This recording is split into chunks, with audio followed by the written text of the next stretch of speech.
C of the assignment. This is efficient decimal conversion. In part 2, I did for 4 digits, like we converted 4 digit hex BCD value into, it was a hexadecimal value, we converted into decimal, and here we are gonna do this for 2 digits. We are dealing with the BCD. Okay, and here the process explained what's happening and stuff like that. I'm gonna go through that. Once it, like, we are going to manage to print 2-digit decimal values. Now let's go ahead and see this. Efficient decimal conversion, 2 digits. The method in part B does work, but it can consume more time. The number of decimal digits gets larger. This solution is just about what anyone would use. However, given that the resources in electronics are costly, a better engineered approach is available, which takes advantage of the relationship we have already explored between decimal and BCD values. This approach is usually known as add 3 and shift.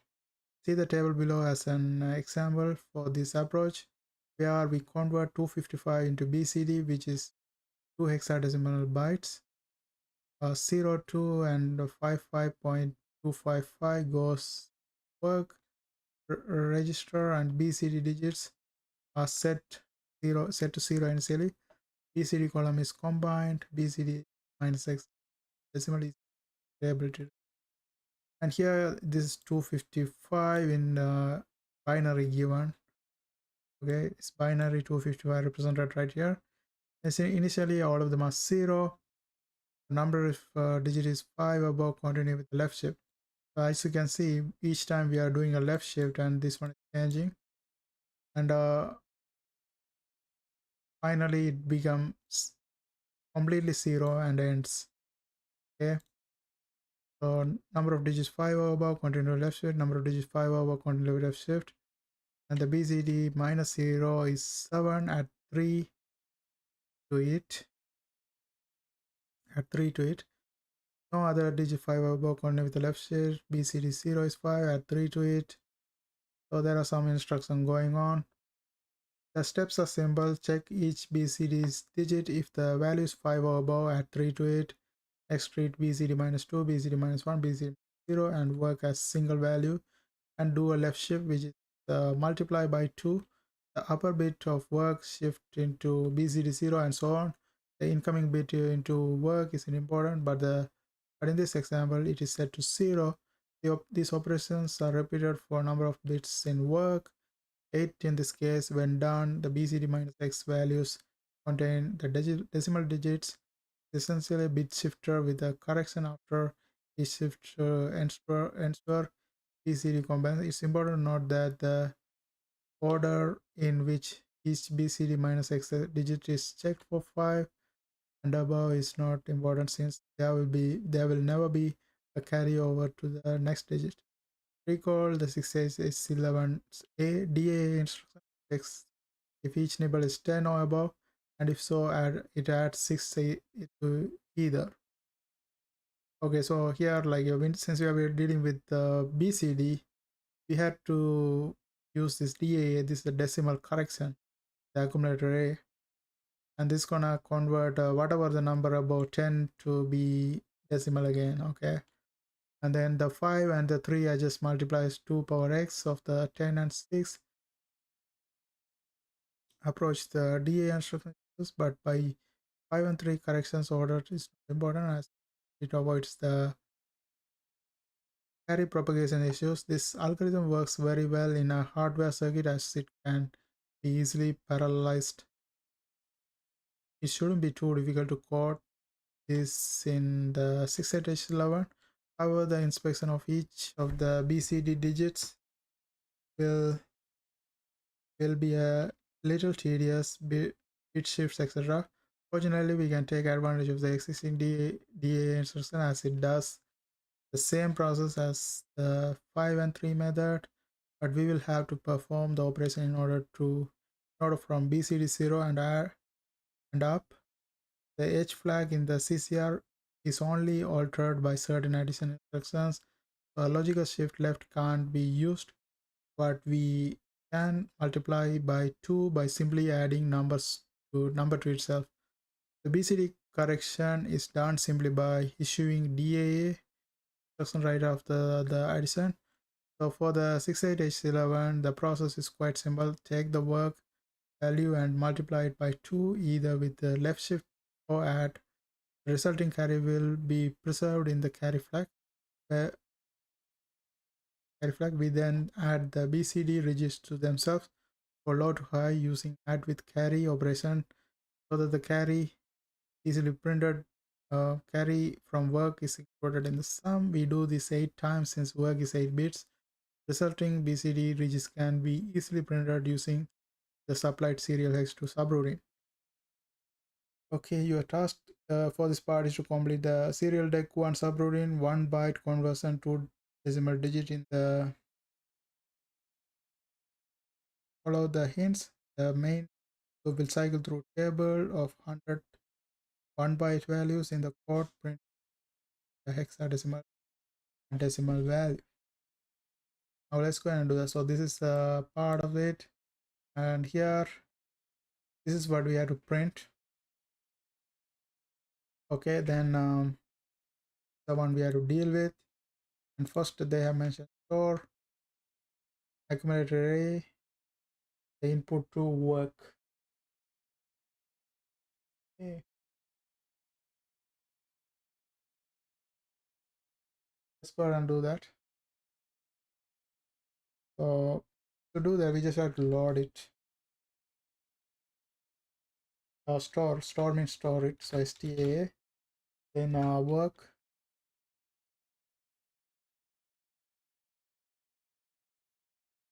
Okay, 1 second.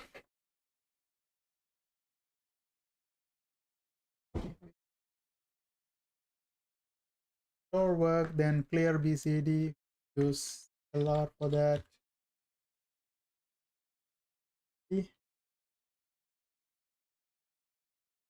Okay, then it's gonna be, the order is gonna be different. So after that, we have to set a loop that runs 8 times. So introduce a index register loaded with 8.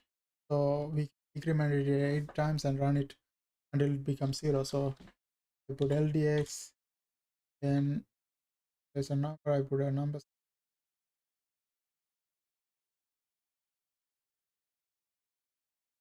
and then we're going to set a loop that runs 8 times. So I'll create a loop right here. That's going to run 8 times, but in that loop we have to do something here. That's going to be shifting. I'm going to do a left shift. The 7th bit goes into carry. So to do the left shift, we are using LSL. That is a logical shift left, and we have to shift the work in this case. So we and then load BCD, add with carry to itself, EA, and store BCD loop. Okay, so in order to load BCD in the accumulator array, we just use LDA and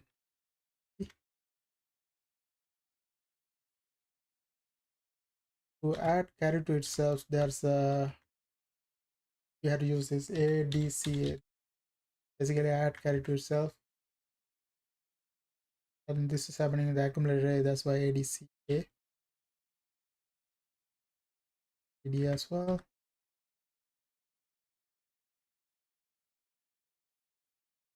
Then whenever we are adding something in BCD, we have to use DAA, decimal adjust accumulator, happening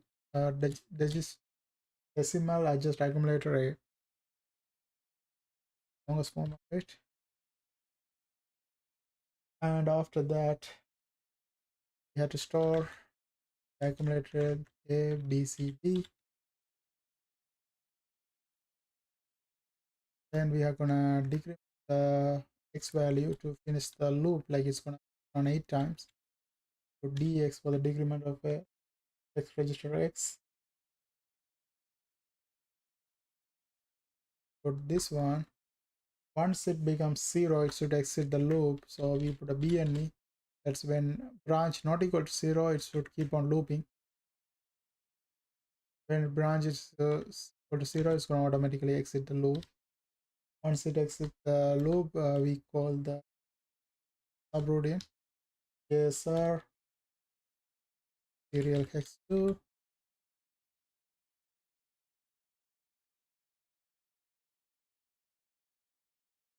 Okay, that's go to subroutine, that is serial hex 2, and do the process right here. Remember 8-bit values, if 4 bits down for 4 bits. Do this 4 times since we do it. Print out what was for 4 bits. Restore it, follow through the next subroutine. Okay, that's what the serial hex 2 does. Then finally the art routine. That's already there, so we just leave it as it is. Now let's go and run this one and see. It's already set to 125 baud rate. Run this. There's an error. Unexpected character in operand. Okay, so when you put semicolon continuous, leave a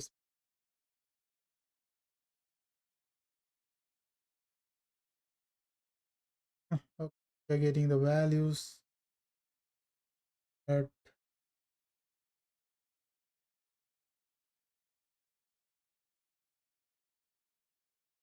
it's stopping at 70. I'm going to compare with whatever I have here. So 70 is my last one. Except okay, it's kind of messed up because maybe I put a reset and run again. Okay, because up that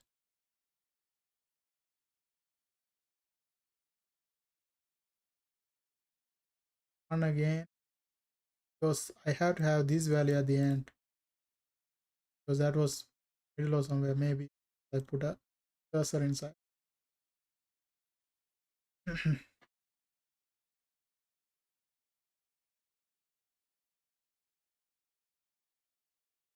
Okay, now it's perfect. Now, as you know, my last digit is 70 and the next one is 15. That is in the order 4, 98, 37, 84, 19, and 73.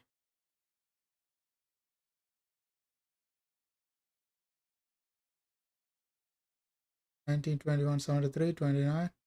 So it's you see exact order, and let's also take the first ones 13, 26, 91, 80, 62, 70, 90. We did it perfectly. That's it for this video. I hope you guys found this video helpful. Thanks for watching. Don't forget to subscribe my channel. See you guys on my next video.